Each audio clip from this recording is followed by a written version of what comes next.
বিড়ি খায়া ভোট চাইলে ওর জান্নাতে যাবে। এই যে একটা তর্ক বিতর্ক চলতেছে দুইটা গ্রুপের, এই বিষয়টাকে আসলে আপনি কিভাবে দেখছেন? দেখেন, ভোটের রাজনীতিতে নানানভাবে নানান কৌশলে ভোট লওয়ার যে একটা প্রক্রিয়া, এদেশে নতুন না।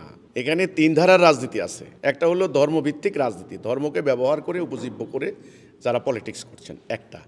আরেকটা হলো সেকুলার গণতান্ত্রিক ধারার রাজনীতি, মধ্যপন্থা বলতে পারেন, জাতীয়তাবাদী রাজনীতি। আরেকটা হলো বাম ঘরানার, বাম আদর্শের রাজনীতি। যদিও সত্যিকার অর্থে আগের মতো মস্কোপন্থী, পিকিংপন্থী এখন আর নাই, এনারা এখন গণতন্ত্রের ভিতরে ঢুকছে। তো কাজেই এই তিন ধারার রাজনীতির মধ্যে ইসলামী দলগুলো যারা, তারা ধর্মীয় সেন্টিমেন্ট, ধর্ম, কোরআন হাদিস, আল্লাহ রাসূল, কোরআন কিতাব এগুলো ব্যবহার করে। এই মার্কা ভোট দিলে রসুলকে ভোট দেওয়া হবে, সওয়াব হবে, আল্লাহরে ভোট দেওয়া হবে, আমগো প্রার্থী নামাজি, সৎ মানুষ, অন্যরা খারাপ। এগুলি ধর্মকে ভোটের ময়দানে ব্যবহারের প্রক্রিয়া। এগুলো তো নতুন না, এগুলো চলছে। আমি পরিষ্কার করে বলতে চাই, যারা আল্লাহর তাওহীদের উপর ঈমান আনবে না, তাদের কোনো আমল কবুল হবে না। আর নির্বাচন প্রক্রিয়া এটা দিন প্রতিষ্ঠার আসল প্রক্রিয়া নয়, মানে এই চলমান যেটা, ওইটা চলমান, এটা নয়। তারা বলছেন যে ইলেকশন হচ্ছে জেহাদ। আমরা বলছি না, আল্লাহর দিন প্রতিষ্ঠার সংগ্রাম জেহাদ। ব্যালট জান্নাতের টিকিট না, জান্নাতের টিকিট হচ্ছে লা ইলাহা ইল্লাল্লাহ।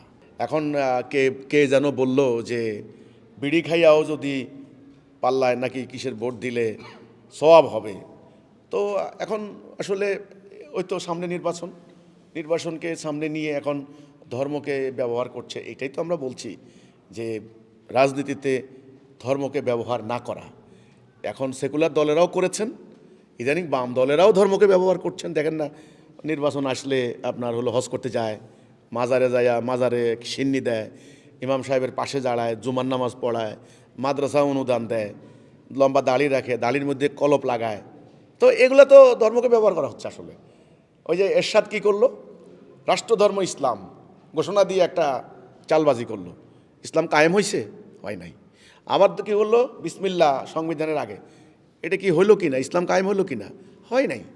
ইসলামের যে আদর্শ, আল্লাহর যে কোরআনের বিধান, ওইটা বাদ দিয়া আপনারা যতভাবে ঢিল ছোড়েন, কোনো সওয়াব হবে না, কিছু হবে না, গুনাহ হবে। বরং আল্লাহ দেখতে পাচ্ছেন, আল্লাহ বলছেন আমাকে নিয়ে রাজনীতি করো না।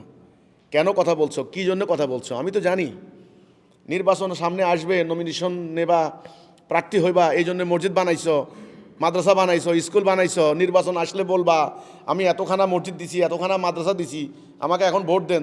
তাহলে ভোট চাওয়াই ছিল তোমার দানের উদ্দেশ্য, জনকল্যাণের উদ্দেশ্য হলো ভোট চাওয়া। আল্লাহ দেখেননি এগুলি? আল্লাহ এগুলি দেখেছেন। এই জন্য এগুলিতে কোনো সওয়াব হবে না। যারা জানেন তারাও জানেন, ইন্নামাল আমালু বিন্নিয়াত, বুখারী শরীফের প্রথম হাদিস। নিয়তের উপর আমল নির্ভর করে, আমলের সব নির্ভর করে নিয়তের উপরে।